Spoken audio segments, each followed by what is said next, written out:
Venturing into the nighttime desert is not for the faint of heart, as this cactus-strewn ecosystem is laced with a plethora of nocturnal predators.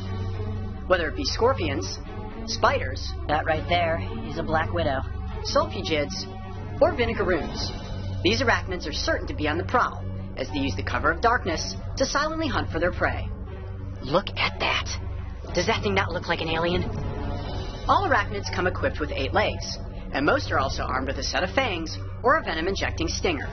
That is the most venomous species of scorpion in the United States. And he's on my hand. Alright, this makes me a little bit nervous. I want to see if I can get him to just sit still. However, if 8 legs, fangs, and stingers aren't enough to scare you, Arizona's Sonoran Desert is also home to a subphylum of creatures with even more legs, the myriapods, which consists of centipedes and millipedes. At the end of the day, both of these animals do their best to avoid humans. However, today we are going to capture one of each, so we can get them in front of the cameras for an up-close comparison. First, let's talk about the desert millipede. Now, millipede means 1,000 feet, and each one of these little body segments has 2 pairs of legs on it. Now, there's no way that I'm going to get underneath this creature and count its legs, but I can tell you from it crawling across my arm that there are a ton of them tickling me right now. It feels like a bunch of little tiny pieces of Velcro grabbing onto your arm hairs. Despite the name, there isn't actually a species of millipede on the planet that has 1,000 feet. On average, they have around 400, with the record being 750, more than any other animal in the world. These myriapods have very poor eyesight. They have very simple eyes up front, so they're really using these antennae to help them navigate through the environment.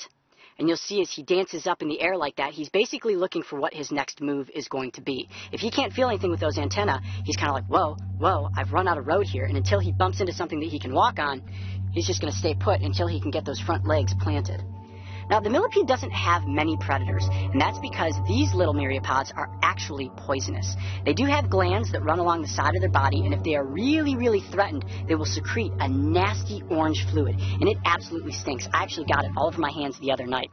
Now, if you get this poison on your skin, all you need to do is wash your hands with soap and water, and you'll be just fine. Now, I'm completely comfortable with millipedes. They don't bite. If it doesn't bite, it can crawl all over me all that it wants.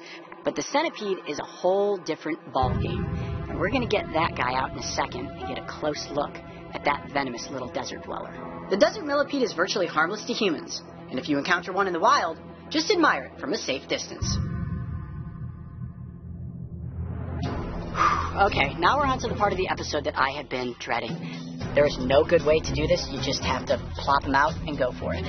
All right, here we go. Ready? Oh, boy.